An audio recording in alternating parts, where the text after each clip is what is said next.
الحمد لله رب العالمين والصلاة والسلام على سيد الأنبياء والمرسلين وعلى آله وأصحابه أجمعين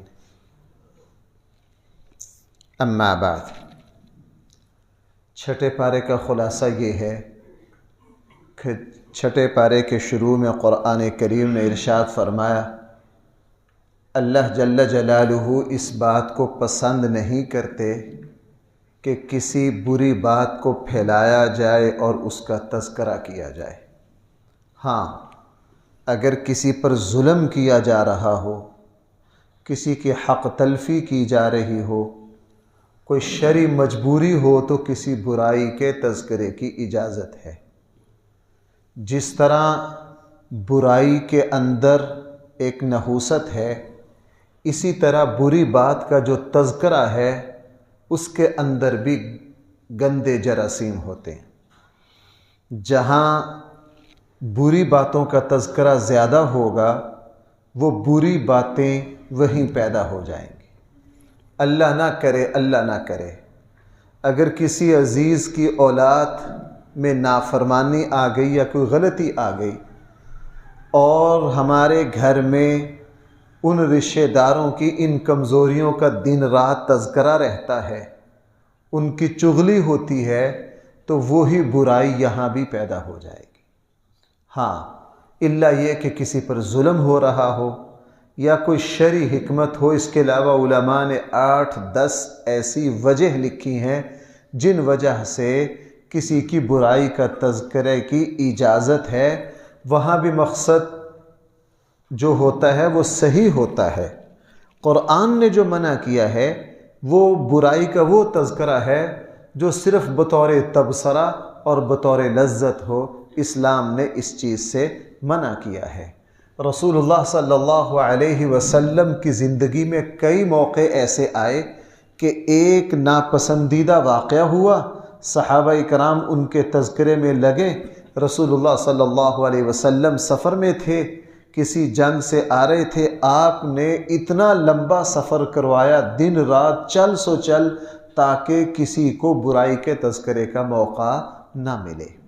قرآن کریم نے چھٹے پارے میں یہودیوں کا ایک مطالبہ تھا رسول اللہ صلی اللہ علیہ وسلم سے، قرآن نے اس کا ذکر کیا۔ قرآن کریم نے ارشاد فرمایا یہ یہودیوں کا مطالبہ یہ ہے رسول اللہ صلی اللہ علیہ وسلم سے کہ ہم آپ پر ایمان لے آئیں، آپ پر اترنے والی کتاب قرآن کریم کو تسلیم کر لیں، لیکن ہماری ایک شرط ہے کہ جس طرح موسیٰ علیہ السلام پر ہمارے سامنے ایک ہی مرتبہ اکٹھی کتاب اتری تھی، آپ پر بھی اگر قرآن کریم ایک ہی مرتبہ نازل ہو تو ہم اس قرآن کریم کو ماننے کے لیے تیار ہیں۔ قرآن کریم نے فرمایا ان نالائقوں سے یہ کہیے اگر حضور علیہ السلام پر ان کی آنکھوں کے سامنے قرآن کریم ایک ہی مرتبہ اترے یہ پھر مان لیں گے؟ ان سے پوچھئے کہ تورات تو ایک ہی مرتبہ ان کی آنکھوں کے سامنے اتری تھی، اس کو تو ڈھنگ سے انہوں نے مان کر نہیں دیا، اور حضرت موسیٰ علیہ السلام کو اتنی تکلیفیں دیں، اور اب آپ سے وہی مطالبہ کر رہے ہیں جو حضرت موسیٰ نے پورا کیا تھا۔ ان کا مقصد مطالبہ برائے مطالبہ ہے، ان کا مقصد حق کو ماننا نہیں ہے۔ رسول اکرم صلی اللہ علیہ وسلم غزوہ حنین پر جو مال غنیمت آئی، آپ علیہ السلام نے جو نئے مسلمان ہوئے تھے ان میں تقسیم کر دی، ان کے دل کو نرم کرنے کے لیے، ان کو اسلام کی طرف مائل کرنے کے لیے۔ جب اللہ کے نبی نے 9 مسلم سرداروں میں ساری مال غنیمت تقسیم کر دی تو ایک شخص نے ایک لفظ کہا، اللہ کے نبی کو اس سے بڑی تکلیف ہوئی۔ اس شخص نے کہا کہ یہ جو حضور علیہ السلام نے مال غنیمت کی تقسیم کی ہے یہ انصاف کی تقسیم نہیں ہے، اور اس سے مقصد اللہ کو راضی کرنا نہیں ہے۔ بھائی یہ کس کے بارے میں کہا؟ نبی کریم صلی اللہ علیہ وسلم کے۔ حضرت عبداللہ ابن مسعود نے یہ بات سن لی، کہا میں اللہ کے حبیب کو یہ بات بتلاتا ہوں۔ رسول اللہ صلی اللہ علیہ وسلم کو جا کر یہ بات بتلائی۔ اللہ کے نبی کو اتنا صدمہ ہوا، حضرت عبداللہ ابن مسعود نے کہا میں نے قسم کھا لی آئندہ سے میں کوئی بات اللہ کے نبی کو نہیں بتلاؤں گا، چونکہ اس سے اللہ کے نبی کو تکلیف ہوتی ہے۔ رسول اللہ صلی اللہ علیہ وسلم نے سارے لوگوں کو جمع کر کے جب گفتگو شروع کی، وہ یہاں سے فرمائی اللہ تعالیٰ اپنا فضل کرے موسیٰ پر، ان کو کیسی کیسی سخت باتیں کی گئیں لیکن انہوں نے اس پر صبر کیا۔ انہوں نے اس پر کیا کیا؟ صبر کیا۔ تو قرآن کریم اس بات کو اس لیے ذکر کر رہا ہے کہ جناب تمہارے دین پر، تمہارے ایمان پر، تمہاری دینداری پر دائیں بائیں سے جملے کسے جائیں گے، باتیں کی جائیں گی، اعتراضات کیے جائیں گے، اس کی کبھی بھی پرواہ نہیں کرنی چاہیے۔ ہاں سنجیدگی میں سوچ لینا چاہیے، جہاں غلطی ہو بندہ اس کی اصلاح کر لے۔ قرآن کریم نے چھٹے پارے میں یہودیوں کا سب سے بڑا جرم فرمایا، یہودیوں کا سب سے بڑا جرم ہمارے سامنے ذکر کیا کہ یہ انبیاء علیہ السلام کے قاتل ہیں۔ یہ کس کے قاتل ہیں؟ انبیاء علیہ السلام کے قاتل ہیں۔ اور جو اللہ کے سب سے بڑا بدبخت وہ ہے جو اللہ کے نبیوں کو قتل کرے۔ اس سے اصول یہ سمجھ میں آیا دنیا میں وہ شخص ذلیل و رسوا ہوگا یہودیوں کی طرح جو اپنے محسنوں پر ہاتھ اٹھائے گا، جو اپنے خیر خواہوں پر کیا کرے گا؟ ہاتھ اٹھائے گا۔ یہودیوں پر اللہ کی لعنت برسنے کی سب سے بڑی وجہ یہ ہے کہ یہ انبیاء کے قاتل ہیں۔ یہ بھائی کس کے قاتل ہیں؟ انہوں نے ایک دن میں 40 نبیوں کو قتل کیا۔ قرآن کریم جہاں بھی ان کے قتل کا ذکر کرتا ہے یہ نہیں کہتا کہ یہ رسول نبی کے قاتل ہیں، نہ، قرآن کہتا ہے یہ رسولوں کے نبیوں کے قاتل ہیں۔ قرآن جمع کا لفظ لاتا ہے۔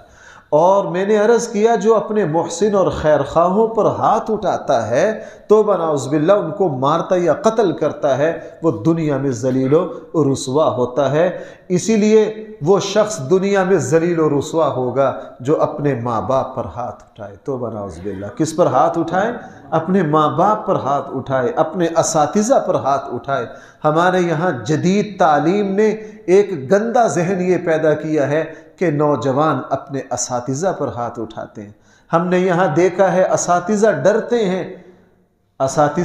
ڈرتے ہیں اور اپنے شاگردوں کے سامنے وہ بیچارے کوئی تربیت اصلاح کی بات کرنے سے ڈرتے ہیں۔ ہم نے آنکھوں دیکھا، میں نے خود اپنی زمانہ طالب علمی میں آنکھوں سے دیکھا۔ ہم ایک ادارے میں پڑھتے تھے، اس کے قریب ایک کالج تھا، تو ایک مرتبہ وہاں بڑا طوفان برپا ہوا۔ پتہ چلا جی 4-5 اساتذہ کو اتنی بری طرح مارا ہے طالب علموں نے۔ جناب ایسے طالب علم کبھی بھی کامیاب، بھائی میں ایک بات آپ سے عرض کروں، جو ہمارا محسن ہو، سب سے بڑے محسن ماں باپ ہیں۔ اس لیے اسلام کا اصول ہے جو بدبخت اپنے والد کو قتل کر دے اس کو وراثت نہیں ملے گی، اس کو وراثت نہیں ملے گی۔ جو ماں باپ پر آواز اونچی کرے، ان کو ذلیل و رسوا کرے، جو اپنے اساتذہ کو ذلیل و رسوا کرے۔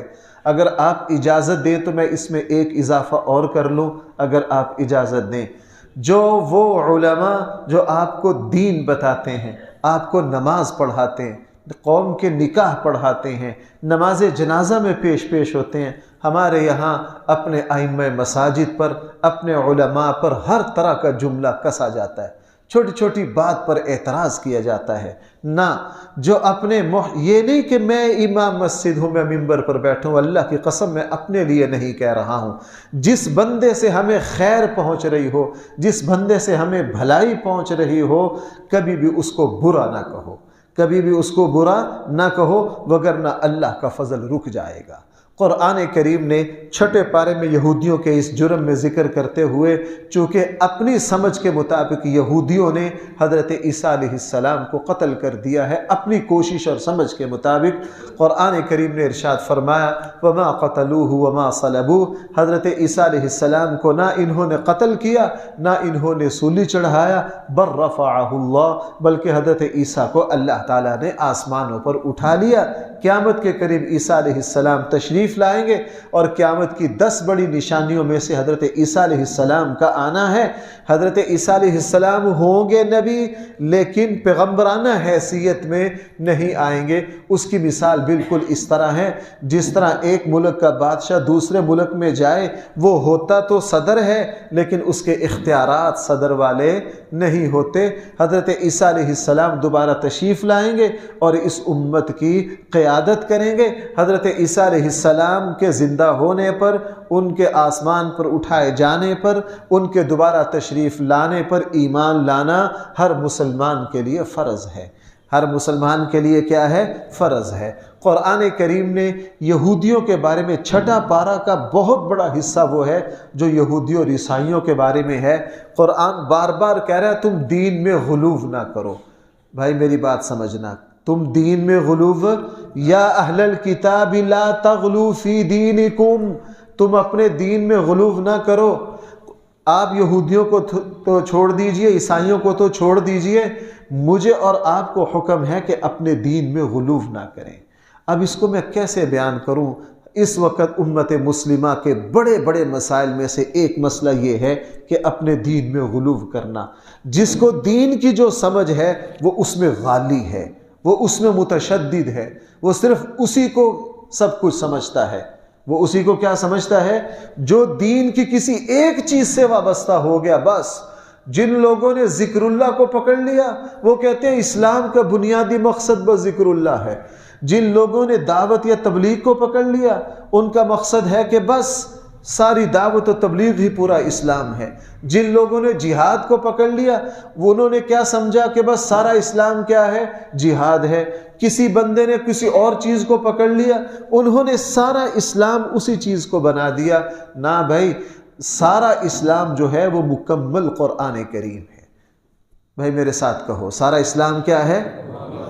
قرآن کریم میں اللہ کی توحید بھی ہے، انبیاء کی رسالت بھی ہے، مرنے کے بعد کی زندگی بھی ہے، جنت کا ذکر بھی ہے، جہنم کا ذکر بھی ہے۔ قرآن کریم میں نماز بھی ہے، روزہ بھی ہے، حج بھی ہے، زکوٰۃ بھی ہے، حقوق العباد بھی ہیں، حقوق اللہ بھی ہیں، اچھے اخلاق بھی ہیں، اخلاص بھی ہے۔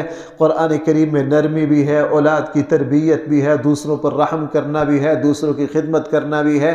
قرآن کریم میں اسلامی نظام کو برپا کرنا بھی ہے۔ قرآن کریم میں دعوت و تبلیغ بھی ہے، قرآن کریم میں ذکر اللہ بھی ہے، قرآن کریم میں جہاد بھی ہے۔ قرآن کریم میں مکمل اسلام ہے۔ بھائی قرآن کریم میں کیا ہے؟ مکمل اسلام ہے۔ اس لیے کوشش کی جاتی ہے، کم سے کم میں اپنی حد تک کوشش کرتا ہوں کہ مکمل اسلام کو بیان کروں۔ کس کو بیان کروں؟ مکمل اسلام کو بیان کروں، کسی ایک چیز کو لے کر اس میں غلو نہ کروں۔ قرآن کریم نے ارشاد فرمایا، اے اہل کتاب لا تغلو فی دینکم۔ آپ کو پتہ ابو ذر غفاری رضی اللہ عنہ پہ زہد کا غلو ہو گیا تھا۔ کیوں جی ایسا ہی ہے؟ ابو ذر غفاری پر کیا ہو گیا تھا؟ زہد۔ زہد عیب نہیں ہے، قرآن بیان کر رہا۔ اللہ کے نبی نے حدیث میں زہد کو بہت بیان کیا۔ زہد کسے کہتے ہیں؟ دنیا کی چیزوں سے اپنے آپ کو دور رکھنا۔ حضرت ابو ذر غفاری 3-4 درہموں سے زیادہ اپنے پاس رہنے نہیں دیتے تھے۔ شام گئے حضرت امیر معاویہ اور شام کے صحابہ کو دیکھا کہ یہ مالدار ہیں تو لاٹھی لے کے ان کو مارتے تھے۔ کہتے تھے جناب 2-3 درہموں سے زیادہ پیسہ نہ رکھو، باقی سب خرچ کر دو۔ حضرت عثمان غنی کو شکایت کی گئی تو عثمان غنی کو ان کو مدینہ بلا لیا۔ مدینہ میں جس مالدار صحابی کا اچھے کپڑے دیکھتے اس کو مارتے، جس کے پاس مال دیکھتے اس کو کیا کرتے؟ مارتے۔ حضرت عثمان، سارے صحابہ نے حضرت ابو ذر غفاری سے اختلاف کیا اور ابو ذر غفاری کو حضرت عثمان نے حکم دیا کہ آپ مدینہ سے باہر ایک چھوٹی سی بستی ہے وہاں زندگی گزاریں، اس غلو کو اپنی تک رکھیں۔ اس غلو کو کیا کریں؟ اب بھائی دنیا کی مال و دولت سے اپنے آپ کو بچانا یہ دین ہے یا نہیں؟ یہ دین ہے۔ دنیا کے گندگیوں سے اپنے آپ کو بچانا، اپنے اسباب کو کم سے کم رکھنا، لیکن اس میں غلو کی اجازت نہیں ہے۔ اپنے آپ کو غلو سے بچانا، دین کی کسی ایک بات کو پکڑ کے بس اسی کو بیٹھے رہنا، باقی دین کا نظروں سے اوجھل ہو جانا، یہ کوئی دینداری نہیں ہے۔ بھائی قرآن کریم نے 6 پارے میں ایمان والوں کو حکم دیا، اوفو بالعقود، اے ایمان والو جب تم کسی سے عہد و معاہدہ کرو اس کو پورا کرو۔ اس کو رسول اللہ صلی اللہ علیہ وسلم نے منافق کی نشانیوں میں سے ایک نشانی یہ بتائی ہے کہ وہ جب کسی سے وعدہ کرے تو اس کو پورا نہ کرے۔ ایمان کی نشانی یہ ہے کہ بندہ جب کسی سے وعدہ کرے اس کو پورا کرے، الا یہ کہ کوئی شرعی عذر ہو۔ تفصیل کا یہ موقع نہیں ہے، دین میں چند اسباب ایسے ہیں ان کی وجہ سے وعدہ پورا کرنا ضروری نہیں ہوتا۔ عام نارمل حالت میں جب بھی کسی سے وعدہ کیا جائے گا تو بھائی اس کو پورا کیا جائے گا۔ قرآن کریم نے سورہ مائدہ میں 6 پارے میں ایک زبردست اصول ایمان والوں کو بتایا، اے ایمان والو تم ایک دوسرے کے ساتھ تعاون کرو، ایک دوسرے کی مدد کرو تقوی اور نیکی کی بنیاد پر۔ کس کی بنیاد پر؟ جہاں آپ کو تقوی اور نیکی اور دین اور اچھائی کے لیے کسی مسلمان کو آپ کے تعاون کی ضرورت ہو، فوراً اپنا کندھا فراہم کرو، فوراً اس کی مدد کرو۔ ہاں اگر کہیں برائی ہے، اللہ کی نافرمانی ہے، اللہ کی معصیت ہے تو وہاں ہرگز تعاون فراہم نہ کرو۔ جب بھی تم کسی کے ساتھ لگو، جب بھی تم کسی جماعت کا حصہ بنو، کسی پارٹی کا حصہ بنو، معاشرے کی کسی بھی کوشش کا حصہ بنو، تو بھائی کس بنیاد پر بننا ہے؟ تقوی اور نیکی کی بنیاد پر۔ قرآن کریم نے 6 پارے میں بہت ساری مسلمانوں کو بہت ساری ان چیزوں کا بتلایا جو ایک مسلمان پر حرام ہیں۔ 3 وہی ہیں جو مشہور ہیں، جو دوسرے پارے میں بھی قرآن کریم نے ان کا ذکر کیا کہ اللہ جل جلالہ نے خنزیر کو، مردار کو، اور اللہ جل جلالہ نے بہنے والے خون کو حرام قرار دیا۔ یہاں اس کی تھوڑی سی تفصیل بھی کر دی۔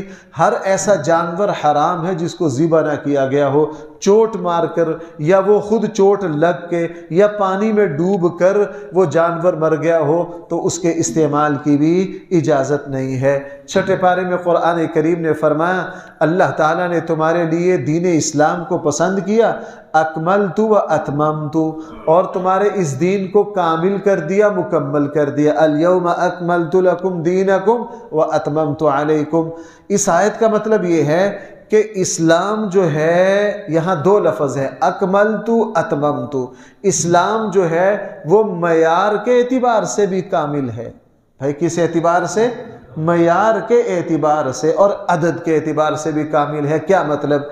زندگی میں کوئی ایسی حالت نہیں جس کا حل اور جس کا حکم اسلام میں نہ ہو، اس کو کہتے ہیں اتمام۔ اور اسلام نے زندگی کے تمام مسائل کو جس معیار پر حل کیا ہے، دنیا کا کوئی دین اس کو حل نہیں کر سکتا۔ قرآن کریم نے 6 پارے میں کتے کے بھی کچھ احکام بیان کیے۔ ایک صحابی تھے حضرت عدی بن حاتم، سردار آدمی سے کتے سے شکار کیا کرتے تھے۔ رسول اللہ صلی اللہ علیہ وسلم سے پوچھا اللہ کے حبیب میں کتے سے شکار کرتا ہوں، آیا میرے لیے جائز ہے یا نہیں؟ سورہ مائدہ کی آیات آ گئی یسألونک ماذا احل لہم۔ اسلام نے یہاں بتا دیا کہ تم کتا 2 وجہ سے رکھ سکتے ہو۔ اس کی کچھ تفصیل حدیث میں ہے۔ ایک چوکیداری کے لیے رکھ سکتے ہو، دوسرا شکار کے لیے۔ بھائی کتا کس لیے رکھا جا سکتا ہے؟ چوکیداری کے لیے۔ اور اس سے پتہ چلا ہمارے یہاں مغربی تہذیب کی اوپر مر مٹنے کی وجہ سے مسلمانوں میں اب یہ رواج آ رہا ہے گھر میں کتا رکھنا اور بلی رکھنا، حرام جانور رکھنا، اور ان کو اس طرح رکھنا کہ جس طرح وہ گھر کے مالک ہیں اور رکھنے والے جو ہیں وہ ان کے غلام ہیں۔ کتا گھر میں رکھا ہوا ہے، وہ ساتھ ہی سو رہا ہے۔ بھائی ہمارے یہاں یہ چیز رواج پاری ہے کہ نہیں؟ یہ ناجائز ہے، یہ حرام ہے۔ میں دینداروں میں بھی دیکھ رہا ہوں، بے دینوں کی تو بات ہی کیا۔ بھائی یہ کیا ہے؟ ناجائز ہے، حرام ہے، اسلام میں اس کی اجازت نہیں ہے۔ یہ مغربی تہذیب کے اثرات ہیں کہ لوگ کتا یوں پال رہے ہیں۔ میں کئی جگہ میں نے دیکھا ماشاءاللہ گھر کے جو مالک ہیں وہ بھی صوفے پہ بیٹھے ہیں، ساتھ کون بیٹھا ہے؟ کتا بیٹھا ہے۔ ماشاءاللہ بندہ اس کو کیا کہے؟ اوپر سے نماز بھی پڑھنی ہے، دیندار بھی کہلاتے ہیں۔ اسلام میں اس کی ہرگز اجازت، ہاں کتا چوکیدارے کے لیے رکھنا جائز ہے، شکار کے لیے جائز ہے۔ یہاں قرآن نے اس کی شرطیں بیان کی ہیں۔ شکار کے لیے وہ کتا رکھا جا سکتا ہے جو سدھایا گیا ہو، آپ کے کہنے پر شکار پر حملہ کرے، آپ کے کہنے پر واپس آ جائے، اور جو شکار کرے اس میں سے کھائے کچھ نہ، اور جب آپ نے اس کو شکار پہ چھوڑا ہو اللہ کا نام لے کر چھوڑا ہو۔ یہی 3 شرطیں جو ہیں یہ باز کے بارے میں بھی ہیں، اس پرندے کے بارے میں بھی ہے جس کے ذریعے آپ شکار کر سکتے ہیں۔ اگر یہ 3 شرطیں ہیں تو اس کتے کو رکھا بھی جا سکتا ہے، اس سے شکار بھی کیا جا سکتا ہے۔ قرآن کریم نے 6 پارے میں اہل کتاب کے ذبیحہ کے بارے میں بھی فرمایا، یہودی اور عیسائی اگر کوئی جانور ذبح کریں وہ تمہارے لیے حلال ہیں۔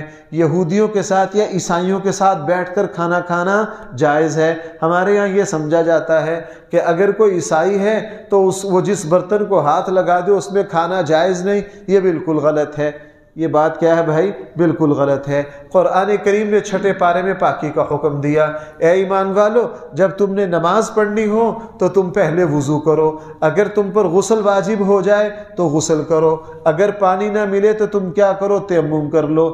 پاکی جو ہے رسول اللہ صلی اللہ علیہ وسلم نے پاکی کو ایمان کا حصہ قرار دیا ہے۔ جس مسلمان کی جتنی پاکیزگی ہوگی اس کے عبادات میں اتنی ہی توجہ ہوگی۔ جسم کا پاک ہونا، کپڑوں کا پاک ہونا، وضو اچھی طرح کرنا، غسل اچھی طرح کرنا، ناپاک نہ رہنا۔ حدیث میں ہے کہ بغیر کسی عذر کے جس گھر میں ناپاک بندہ رہے گا اللہ تعالیٰ کی رحمت کے فرشتے وہاں نہیں آئیں گے۔ ہم اپنی پاکی کا خیال نہیں کرتے، اور اس کا تو حیران مسلمان سے تصور نہیں ہے۔ ادھر ادھر جاتے ہیں، آپ نے دیکھا ہوگا سڑک کے کنارے لوگ پیشاب کر رہے ہیں۔ جس نے یہ سنا ہو رسول اللہ صلی اللہ علیہ وسلم کا یہ ارشاد جس مسلمان کے سامنے ہو کہ میں نے عذاب قبر کو سب سے زیادہ حملہ کرتے ان لوگوں پر دیکھا جو پیشاب کی چھینٹوں سے نہیں بچتے، جو پیشاب کی چھینٹوں سے نہیں بچتے، اس کا تصور ہی نہیں ہے، اس کا تصور ہی نہیں ہے۔ اللہ معاف فرمائے، عذاب قبر شدت سے اس شخص پر حملہ آور ہوتا ہے جو ناپاکی سے نہیں بچتا۔ اپنے آپ کو پاک رکھنا، اپنے کپڑوں کو پاک رکھنا، اپنے جسم کو پاک رکھنا، وضو اچھی طرح کرنا، غسل اچھی طرح کرنا، کپڑا پاک کرنے کا طریقہ آنا، گھر کی خواتین کو بتلانا کہ کپڑا پاک کرنے کا طریقہ یہ ہے، خود بھی آتا ہو کہ جسم کو یوں پاک کیا جاتا ہے۔ اور غسل کا طریقہ شرمانے والی بات نہیں، کسی عالم سے اچھی طرح پوچھ لینا بھائی غسل کیسے کرتے ہیں، غسل کے کیا فرائض ہیں، میں نے بھی 10 مرتبہ اس پر جمعے کی تقریریں کی ہیں۔ بہرحال اپنی پاکی کو مضبوط رکھنا۔ قرآن کریم نے 6 پارے میں حضرت آدم علیہ السلام کے 2 بیٹوں کا ذکر کیا۔ حضرت آدم علیہ السلام کے 2 بیٹے تھے، ایک حابیل اور قابیل۔ قابیل جو ہے وہ کسی وجہ سے اپنے بھائی سے حسد کرتا تھا، اپنے بھائی سے کیا کرتا تھا؟ حسد کرتا تھا۔ کسی وجہ سے حضرت آدم نے ان کو حکم دیا کہ تم اللہ کی بارگاہ میں قربانی پیش کرو، اور اللہ جس کی قربانی کو قبول کر لے۔ دونوں نے قربانی کر کے اللہ کی بارگاہ میں پیش کی، اور جو حابیل ہے اس کی قربانی کو قبول کر لیا گیا، جو قابیل ہے اس کی قربانی کو قبول نہ کیا گیا۔ اور قابیل جائے کہ اپنی اصلاح کرتا، اس کا بغض اور بڑھ گیا، اس کا حسد اور بڑھ گیا، اور اس نے اپنے بھائی حابیل کو قتل کر دیا۔ اپنے بھائی کو جب قتل کیا، یہ زمین پر پہلا قتل تھا، یہ زمین پر کیا تھا؟ پہلا قتل تھا۔ اور رسول اللہ صلی اللہ علیہ وسلم نے فرمایا قیامت تک جتنا قتل انسان کا زمین پر ہوگا قاتل کو بھی گناہ ہوگا، اور اس کے گناہ کا کچھ حصہ قابیل کو بھی جائے گا جس نے زمین پر گناہ کے قتل کی رسم کو جاری کیا۔ یہاں میرے اور آپ کے سمجھنے کی، سیکھنے کی بات یہ ہے کہ 2 بھائیوں میں حسد ہو گیا۔ آج بھی حسد چلا آ رہا ہے، آج بھی حسد چلا آ رہا ہے۔ 2 بھائیوں کی اگر ایک مارکیٹ میں دکان ہے، ابھی رمضان سے پہلے مجھے ایک جگہ ایک دوست سے کام کے لیے میں گیا تو ساتھ والی دکان بھائی کی ہے، دونوں بھائیوں میں تقریباً 20 سال سے بول چال بند ہے۔ کتنے عرصے سے؟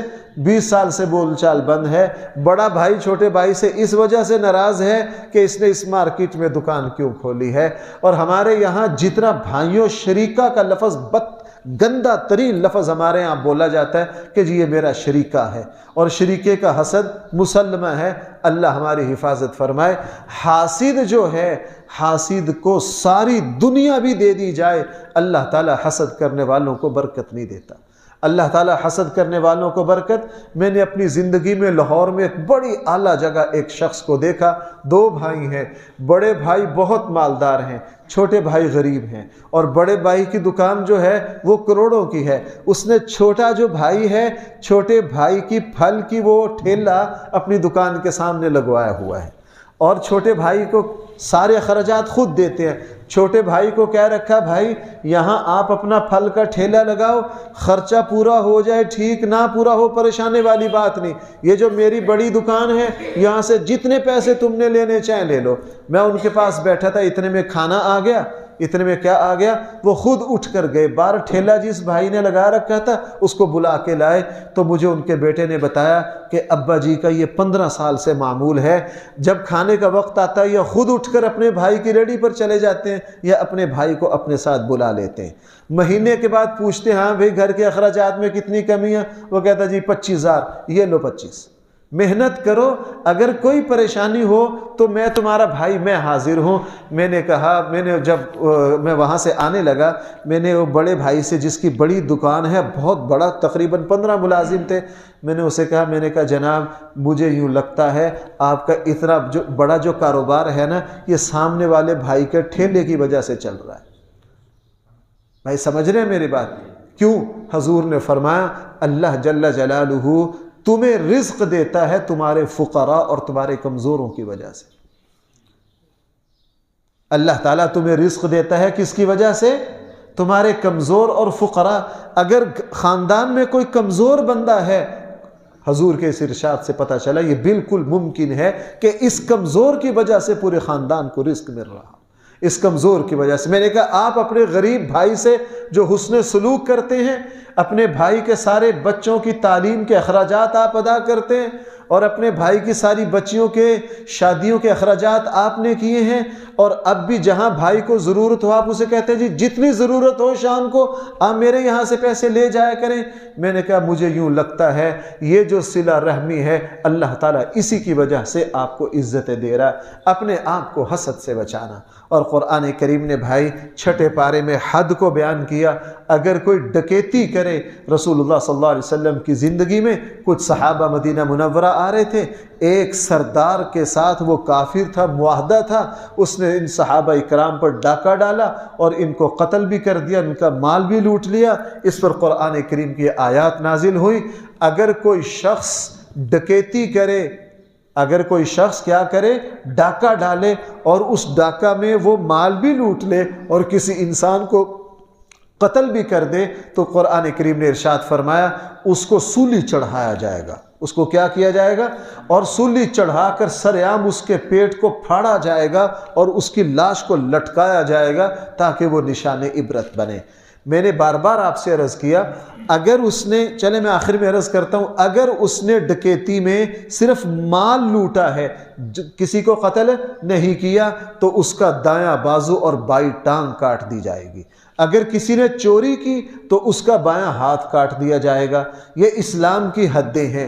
اسلام نے جو جرائم کو روکنے کی جو حدیں بیان کی ہیں وہ دنیا میں امن کی ضامن ہیں۔ دیکھو بھائیو، چونکہ مجھے پورے پارے کا خلاصہ بیان کرنا ہوتا ہے اس لیے میں صرف تھوڑا تھوڑا ٹچ کرتا ہوں مضمون کو تاکہ پورے پارے کا خلاصہ آ جائے۔ اس وقت جتنے جرائم یورپ میں ہو رہے ہیں کہیں نہیں ہو رہے، ہمیں اس پر یقین نہیں آتا چونکہ وہ یہ باتیں اپنے میڈیا پر آنے نہیں دیتے۔ آپ عالمی رپورٹیں پڑھ کے دیکھ لیجئے، جتنی ڈکیتی، قتل و غارت امریکہ میں ہوتی ہے دنیا کے کسی ملک میں نہیں ہوتی۔ یورپ کے تہذیب یافتہ ممالک جہاں اب انہوں نے 20 فٹ جگہ بھی ایسی نہیں چھوڑی جہاں کیمرے نہ لگا لیے، وہاں بھی ڈکیتی ہوتی ہے، وہاں بھی قتل ہوتا ہے، وہاں بھی چوری ہوتی ہے۔ وہ جرائم سے انسان کو روک نہیں سکے، کچھ بھی کر لیں زمین سے جرائم کو نہیں مٹایا جا سکتا۔ جرائم کو مٹانے کا ایک ہی راستہ اور حل ہے جو قرآن نے بیان کیا۔ جو کس نے بیان کیا ہے؟ قرآن نے۔ ڈکیتی کی سزا کو نافذ کر دو، چوری کی سزا کو نافذ کر دو، زنا کی سزا کو نافذ کر دو۔ بھائی میری بات سمجھ پا رہے ہیں؟ آپ عرب ملکوں کو دیکھ لیجئے، عرب ملکوں میں جتنی بہرا روی کی عرب حکمرانوں میں حد کر دیا انہوں نے لیکن وہ کیا کرتے ہیں؟ انہوں نے صرف اسلامی حدود کو نافذ کر رکھا ہے۔ اسلامی حدود کو کیا کر رکھا ہے؟ نافذ کر رکھا ہے۔ آپ وہاں امن دیکھ لیجئے، پورے ایک ضلع میں پاکستان میں ڈکیتی کے صرف 3-4 وارداتوں میں سزا دے دی جائے، بھائی کتنے میں؟ صرف 3-4 میں۔ اگر پورے ملک میں ڈکیتی ہو جائے، آپ دور کیوں جاتے ہیں؟ افغانستان کو دیکھ لیجئے، اب وہاں حدود کو نافذ کیا گیا، کوئی ڈکیتی کی بات سنتے ہیں؟ سوال ہی پیدا نہیں ہوتا۔ ابھی رمضان سے پہلے ایک صاحب سے ملاقات ہوئی افغانستان کے، میں نے ان سے پوچھا افغانستان کے حالات معاشی کمزور ہیں بہت زیادہ، میں نے امن کے اعتبار سے پوچھا، اس نے کہا جی امن تو طالبان کے آتے ہی امن آ جاتا ہے، سوال ہی پیدا نہیں ہوتا کہ ہمارے کابل میں کوئی ڈکیتی ہو جائے۔ انہوں نے کہا ابھی تک ایک ڈکیتی ہوئی ہے، انہوں نے پورے کابل کو جام کر کے ڈاکوؤں کو پکڑا ہے اور ان کو شرعی سزا دی ہے، وہاں سوال ہی پیدا نہیں ہوتا۔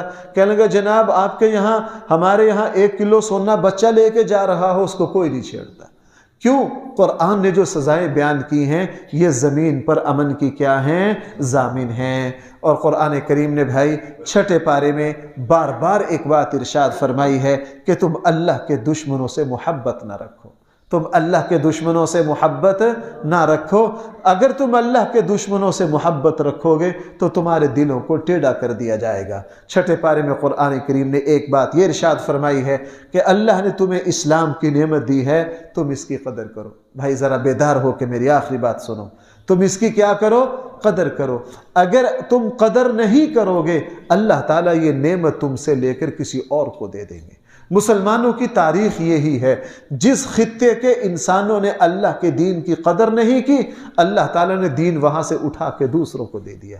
ہم جس تیزی سے بد دینی کی طرف جا رہے ہیں، ہم جس تیزی سے یورپ کی رسموں کی طرف جا رہے ہیں، ہمارے یہاں یہ کیا ہے جی ماشاءاللہ یہ سالگرہ ہے، یہ کیا ہے جی یہ فلاں ہے، یہ کیا ہے جی یہ فلاں ہے۔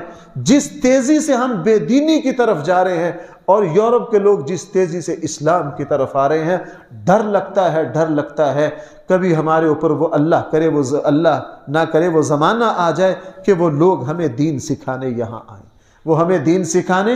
دین کی قدر ہم کریں گے، اللہ جل جلالہ اس دین کو ہم میں باقی رکھیں گے۔ اگر ہم اس دین کی قدر، ہم نے انفرادی طور پر دیکھا، اوپر دادے پردادے، اب میں شرم سے یہ بات کہہ رہا ہوں، آپ کو شاید ہی میری بات سمجھ نہ آئے۔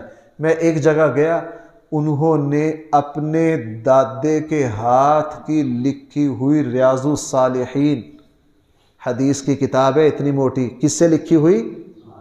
ہاتھ سے لکھی ہوئی، کمال کی لکھی ہوئی، میرے پاس اب بھی اس کا مخطوطہ پڑا ہے کہ جی اب ہم میں کوئی پڑھنے والا نہیں ہے، آپ اس کو لے جائیے۔ اور حالت اتنی کمزور، میں نے سندھ میں بھی دیکھا، کئی جگہ دیکھا، دادے پردادوں کی اتنی بڑی لائبریریاں، لیکن اب جو آگے والے ہیں وہ شاید نماز پڑھانے کے بھی قابل نہیں، ان کو دین کا پتہ ہی نہیں، ان کو دین کا ہوا کیا؟ کہیں نہ کہیں ناقدری ہوئی، بھائی کہیں نہ کہیں کیا ہوئی؟ ناقدری ہوئی۔ اللہ غیور ہے، اللہ الصمد، بھائی اللہ کیا ہے؟ وہ بڑا غیرت مند ہے۔ جہاں اس کے دین کو سینے سے لگایا جائے گا وہ نسلوں تک اس کے اثرات جائیں گے۔ جہاں اس کے دین کی ناقدری کی جائے گی، اللہ تعالیٰ یہ نعمت اٹھا کے ان شراب خانوں میں لے جائے گا جہاں کبھی اللہ کا نام نہ لیا۔ تو شراب خانوں سے پھر ایسے لوگ اٹھیں گے، واقعات ہیں، میں بات لمبی ہو جاتی ہے۔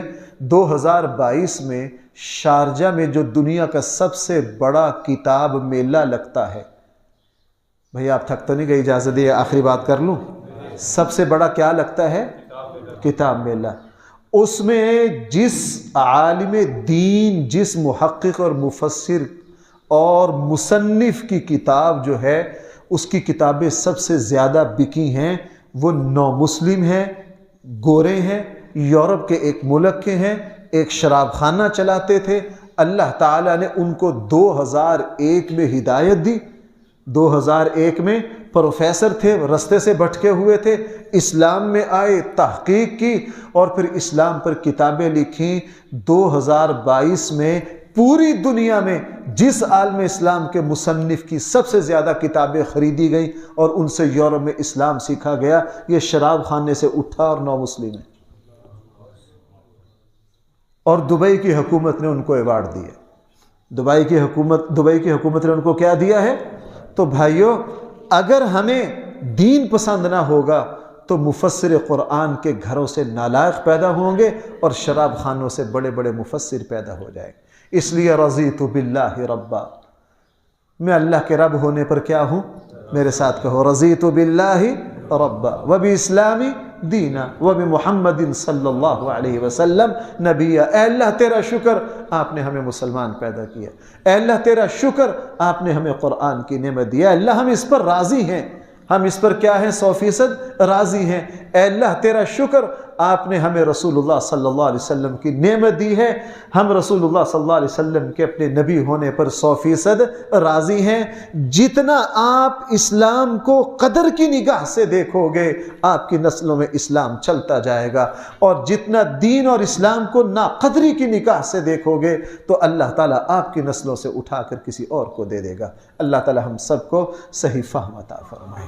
الحمدللہ رب العالمین، والصلاة والسلام على سيد الأنبياء والمرسلين وعلى آله وأصحابه أجمعين۔